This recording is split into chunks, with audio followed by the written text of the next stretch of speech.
नमस्कार, मी नम्रता वागळे। संध्याकाळचे 6 वाजलेत। आपण पाहताय पुढारी न्यूज। राजकीय बातम्यांकडे वळूया। पवार हरतायत म्हणून मोदींनी त्यांना सोबत येण्याचा सल्ला दिला असं म्हटलेलं आहे देवेंद्र फडणवीस यांनी। मोदींनी शरद पवारांना सोबत येण्याच्या दिलेल्या ऑफरवरती फडणवीसांनी स्पष्टीकरण दिलंय। शरद पवार बारामतीची जागा हरणार असल्याचा सुद्धा विश्वास फडणवीसांनी व्यक्त केलाय।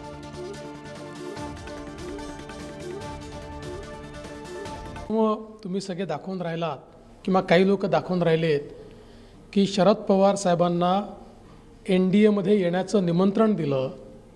मला असं वाटतं ही हास्यास्पद अशा प्रकारचं इंटरप्रिटेशन आहे। मुळात मोदीजींनी अतिशय स्पष्टपणे सांगितलं की पवार साहेबांच्या लक्षात आलं आहे की बारामतीची जागा ते हारतायत आणि म्हणूनच त्यांनी हे स्टेटमेंट केलं की आता 4 जून नंतर प्रादेशिक पक्षांना काँग्रेसमध्ये विलीन व्हावं लागेल। याचा अर्थ काय आहे तर काँग्रेस आणि प्रादेशिक पक्ष हे हारतायत हे पवार साहेबांच्या लक्षात आलेलं आहे आणि म्हणून त्यांना एकत्रित व्हावं लागेल।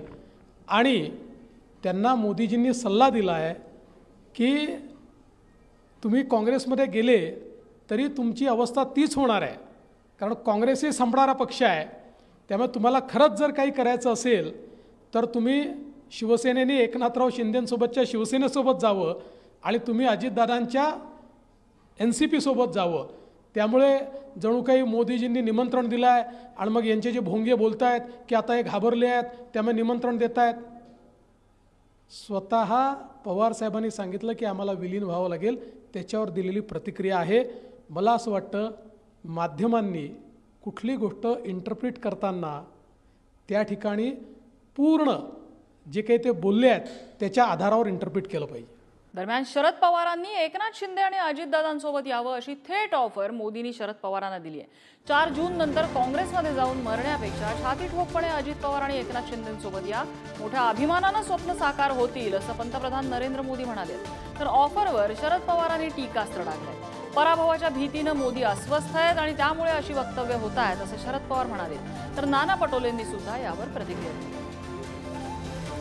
महाराष्ट्र के एक दिग्गज नेता, उन्होंने एक बयान दिया है।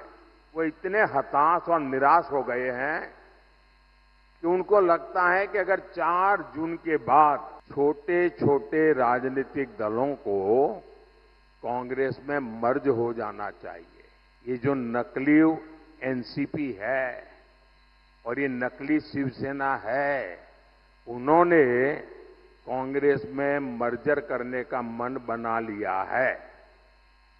अब आपको मैं बताता हूं, जब 4 जून के बाद कांग्रेस में जाकर के मरने के बजाय अरे सीना तान करके हमारे अजित दादा के साथ और शिंदे जी के साथ आओ, बड़े शान से सपने पूरे हो जाए। इसी एकंदर स्थिती निर्णय घेतले दिसतात त्याच्यावर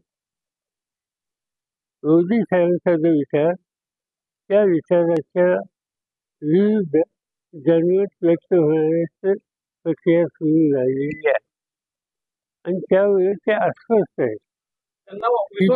ही त्यांची अस्वस्थता ते अशी विधानं हे सांगतात किंवा कन्फ्युजन तयार करण्याची भूमिका सांगतात। पहले घर तोड़ो, उनको ब्लॅकमेल करो, और जब आपण स्वतः हारायला लागला तर पुन्हा त्यांना सत्तेत आमच्याबरोबर या असं म्हणण्याचं ऑफर देण्याचं काम जे मोदीजी करतात आहेत। म्हणजे मोदीजी, तुम्ही मान्य करा की देशात आता मी काही सत्तेत येत नाही, मी यांचा आधार घेऊनच येऊ शकतो। 400च्या पारने आता आमचा तडीपाराची वेळ आलेली आहे आणि म्हणून आता शरद पवारजी असतील, उद्धव ठाकरेजी असतील, त्यांना त्या विनंती करतात आहेत की आमच्याबरोबर या। आणि आता ही परिस्थिती आलेली असेल तर याचा अर्थच आम्ही जो दावा करतो आहे की नरेंद्र मोदी आता सत्तेत येणार नाही, तो दावा खरा ठरतो आहे।